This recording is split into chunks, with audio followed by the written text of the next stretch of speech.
Welcome back. Month end ഒക്കെ ആയില്ലേ?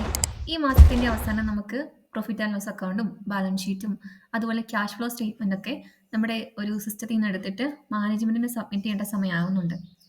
അപ്പോൾ ഈ ഒരു മന്തിൽ നമ്മൾ ഇങ്ങനെയുള്ള സ്റ്റേറ്റ്മെന്റ്സ് സിമ്പിളായിട്ട് PDF-ലേക്ക് അല്ലെങ്കിൽ എക്സലിലേക്ക് എക്സ്പോർട്ട് ചെയ്ത് കൊടുക്കാതെ ഇതൊരു ഡാഷ്ബോർഡിന്റെ രൂപത്തിൽ പ്രസന്റ് ചെയ്താലോ? അങ്ങനെ പ്രസന്റ് ചെയ്യുന്ന സമയത്ത് മാനേജ്മെന്റിന് അത് അണ്ടർസ്റ്റാൻഡ് ചെയ്യാനായിട്ട് കുറച്ചുകൂടി എളുപ്പമായിരിക്കും. നമ്മുടെ ഈ ഒരു വർക്കിൽ അവർ കുറച്ചുകൂടി ഇംപ്രസ്ഡ് ആവുകയും ചെയ്യുന്നുണ്ടാവും. അതിനായിട്ട് നമുക്ക് യൂസ് ചെയ്യാൻ പറ്റുന്ന ഒരു AI ടൂളാണ് ക്ലോഡ് AI. ഈ ഒരു ടൂളിലേക്ക് നമ്മൾ ആദ്യം നമ്മുടെ ഫിനാൻഷ്യൽ സ്റ്റേറ്റ്മെന്റ് അപ്ലോഡ് ചെയ്തിട്ട് ഇതിനെ ബേസ് ചെയ്ത് ഡാഷ്ബോർഡ് പ്രിപ്പയർ ചെയ്ത് തരാനായിട്ടാണ് പ്രോംപ്റ്റ് കൊടുക്കുന്നത്. അപ്പോൾ അവരിതിനെ അനലൈസ് ചെയ്തിട്ട് ഇത്രയും ഒരു കീ ഫീച്ചേഴ്സും അതുപോലെ ഡാഷ്ബോർഡിന്റെ സെക്ഷൻസും നമുക്ക് തരുന്നുണ്ടാവും. ഇതിന്റെ സെക്ഷനിൽ ഇവർ ആദ്യം പറയുന്നത് ഒരു ഓവർവ്യൂ പ്രസന്റ് ചെയ്യുന്നുണ്ടാവും.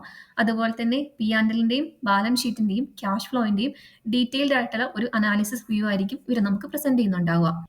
ഇവിടെ റൈറ്റ് സൈഡിൽ കാണാനായിട്ട് പറ്റും ഈ ഒരു ടൂൾ പ്രിപ്പയർ ചെയ്ത ഡാഷ്ബോർഡ്. ഇവിടെ നമുക്ക് ടോട്ടൽ റവന്യൂ, അതുപോലെ നെറ്റ് പ്രോഫിറ്റ്, EBITDA മാർജിൻ, അതുപോലെ ടോട്ടൽ അസറ്റ്സ്, അതിൻ്റെയൊക്കെ ഒരു ടോട്ടൽ ഫിഗർ ആണ് കാണിക്കുന്നത്. അതുപോലെ തന്നെ റവന്യൂവിൻ്റെ ബ്രേക്ക് ഡൗണും ഉണ്ട്.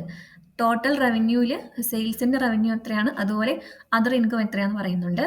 ദെൻ അതുപോലെ എക്സ്പെൻസിൻ്റെ ഡിസ്ട്രിബ്യൂഷൻ പറയുന്നുണ്ട്. ഈ ഓരോ ഹെഡിലേക്കും എത്ര പോർഷനാണ് എക്സ്പെൻസ് സ്പെൻഡ് ആയേക്കുന്നുള്ളതിൻ്റെ ഒരു ഡിസ്ട്രിബ്യൂഷൻ ആണ് ഇവിടെ കാണിച്ചിരിക്കുന്നത്. അതുപോലെ തന്നെ നമ്മുടെ ഫിനാൻഷ്യൽ ഹെൽത്തിൻ്റെ ഒരു സമ്മറി ഉണ്ട്.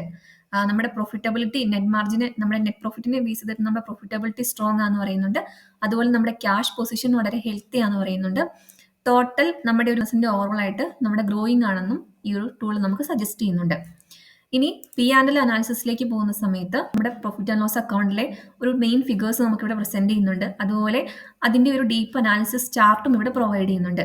ദെൻ ഒരു കീ ഫിനാൻഷ്യൽ റേഷ്യോസ്, നമ്മൾ എപ്പോഴും ഒരു P&L സബ്മിറ്റ് ചെയ്യുന്ന സമയത്ത് അതിന്റെ കൂടെ അറ്റാച്ച് ചെയ്യേണ്ട റേഷ്യോസ് ഇവർ പ്രൊവൈഡ് ചെയ്യുന്നുണ്ട്. ദെൻ ബാലൻസ് ഷീറ്റിലേക്ക് പോകുന്ന സമയത്ത് ബാലൻസ് ഷീറ്റിന്റെ ഒരു ഓവർവ്യൂ നമുക്ക് കാണാം. കറണ്ട് അസറ്റിന്റെയും കറണ്ട് ലൈബിലിറ്റിന്റെയും ഇക്വിറ്റിന്റെയും ഒരു ചാർട്ടിന് റെപ്രസെന്റേഷൻ ആയിട്ടുണ്ട്. അസറ്റിന്റെ കമ്പോസിഷൻ ഉണ്ട്.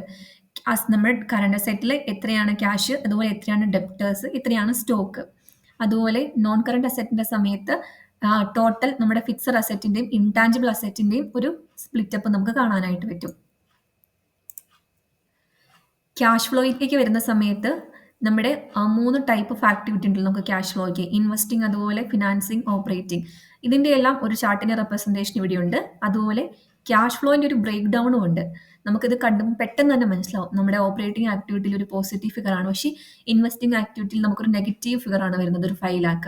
അപ്പം നമ്മൾ ഒരാളത് ഒരു ക്യാഷ് ഫ്ലോ സ്റ്റേറ്റ്മെന്റ് ഇരുന്ന് വായിക്കുന്നതിലും നമുക്ക് ഏറ്റവും എളുപ്പത്തിൽ മനസ്സിലാക്കാനായിട്ട് പറ്റും ഇതുപോലെ ഒരു പ്രസന്റേഷൻ കൊണ്ടുവന്നിട്ടുണ്ടെങ്കിൽ. അപ്പോൾ ഈ ഒരു ടൂള് നിങ്ങൾക്ക് ഈ മന്തിൽ യൂസ് ചെയ്ത് നോക്കാം. നമ്മുടെ ഫിനാൻഷ്യൽസ് ഒക്കെ ഒന്ന് അപ്ലോഡ് ചെയ്തിട്ട് ഇതുപോലെ ഡാഷ്ബോർഡും കൂടെ നമ്മൾ എടുത്തിട്ട് നമ്മുടെ മാനേജ്മെന്റിന് MIS റിപ്പോർട്ട് കൊടുക്കുന്ന ടൈമിൽ ഇതും കൂടെ ഒന്ന് അറ്റാച്ച് ചെയ്ത് നോക്കാം. നമുക്ക് നോക്കാം അവരെങ്ങനെയാണ് റെസ്പോണ്ട് ചെയ്യുന്നതെന്ന്.